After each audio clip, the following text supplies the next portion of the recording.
सकता है कि व्यंग्य या हंसी मजाक आपके सबसे प्रिय गुणों या आदतों में से एक ना हो, यहाँ तक कि हो ये भी हो सकता है कि आपको हंसी मजाक करना पसंद हो, लेकिन उस टाइम पे जरूर किसी न किसी ने यह टोका ही होगा कि आप हंसी मजाक छोड़िए और सामने वाले की बात को भी गौर करिए। लेकिन अभी हाल में हुए एक शोध के मुताबिक हंसी मजाक करने वाले व्यक्तियों में क्रिएटिविटी आम लोगों की तुलना में अधिक होती है, और यहाँ तक कि जो उनको सुनता है उनकी भी क्रिएटिविटी अधिक बढ़ जाती है। तो ऐसे में आपको क्या लगता है कि हंसी मजाक करना ठीक होगा या नहीं? अभी आज अगर आप हंसी मजाक के किस्म के व्यक्ति नहीं हैं, तो क्या अभी आप वैसे ही रहना चाहते हो? अगर आपको क्रिएटिव बनना है तो अभी आज से आप हंसी मजाक स्टार्ट कर सकते हो, और साथ ही साथ अगर आप कोई हंसी मजाक के किस्म का व्यक्ति है तो उसके साथ भी रहकर अपनी क्रिएटिविटी थोड़ा सा बढ़ा सकते हो। मैं कहूँ कि एक सिक्का उछालने पर हेड या टेल आने के चांसेस क्या होंगे, तो आप में से अधिकतर का जवाब 50-50% होगा कि हाँ, कोई भी ऐसा आ सकता है, हेड या टेल आ सकता है। लेकिन ऐसा नहीं है दोस्तों। दरअसल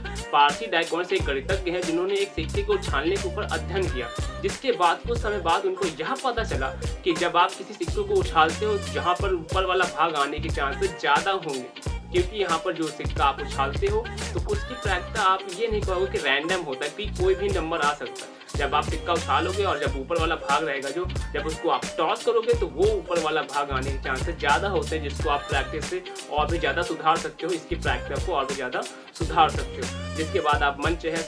भाग को आप ऊपर ला सकते हो। और इसी के साथ साथ जो हेड वाला भाग होता है वो हमेशा नीचे ही ज़्यादा आता है, और टेल वाला भाग हमेशा कुछ चीज़ों में ज़्यादा आता है, क्योंकि यहाँ पर जो हेड वाला भाग होता है उसका वजन ज़्यादा होता है, जिस वजह से वो जब नीचे गिरता है तो वो हमेशा नीचे ही आता है, और टेल वाला भाग हमेशा ऊपर ही आता है। तो आप ऐसे में प्रैक्टिस करके ये सारी चीज़ें को थोड़ा सा इनहेल कर सकते हो, इन्हेंस कर सकते हो, और आप के मन चाहे भाग को आप ला सकते हो। मैं आपसे एक सवाल करता हूँ कि इंग्लिश लैंग्वेज का बताइए कि सबसे छोटा सेंटेंस क्या होगा, तो आप क्या बताओगे? तो आज मैं आपको बताना चाहता हूँ कि इंग्लिश लैंग्वेज का जो सबसे छोटा सेंटेंस होता है वो है गो। जी हाँ दोस्तों, ये इंग्लिश ग्रामेटिकली भी बिल्कुल सही साबित हुआ है कि गो सेंटेंस इंग्लिश का सबसे छोटा सेंटेंस है, जिसका मतलब कुछ ऐसा होता है कि श्रोता को जब जाने का आदेश दिया जाता है तो उस टाइम पे गो का इस्तेमाल किया जाता है। और अगर आप कहो कि अलग अलग वर्ड को मिला के कौन सा सेंटेंस सबसे छोटा है, तो वो है आई एम, मतलब कि मैं हूँ शब्द जिसमें आई एम कह सकते हो, ये इंग्लिश का सबसे छोटा अलग अलग वर्ड्स को मिलाकर 3 अल्फ़ाबेट्स का एक सेंटेंस है, जो कि सबसे छोटा 3 अल्फ़ाबेट का सेंटेंस इंग्लिश में है। पल शब्द का इस्तेमाल कुछ वाक्यों जैसे कि पल भर में हो जाएगा, एक पल में क्या हो गया जैसे शब्दों में जरूर ही किया होगा, लेकिन आपको भी पता है कि पल भर में कुछ भी नहीं होता है। लेकिन अभी हाल फिलहाल में इंग्लिश डिक्शनरी ने, इंग्लिश लैंग्वेज ने पल शब्द को अपना लिया है। यहाँ पर पल का मतलब इंग्लिश में जिफी होता है, मतलब कि जिफी का मतलब होता है शॉर्ट अमाउंट ऑफ टाइम, यानी कि थोड़ा सा समय। लेकिन अगर हम लोग इस लैंग्वेज को हटा देते, साइंस में भी इसकी एक अलग सी पहचान है, जो कि फिजिक्स की दुनिया में पल का मतलब होता है वह समय जब लाइट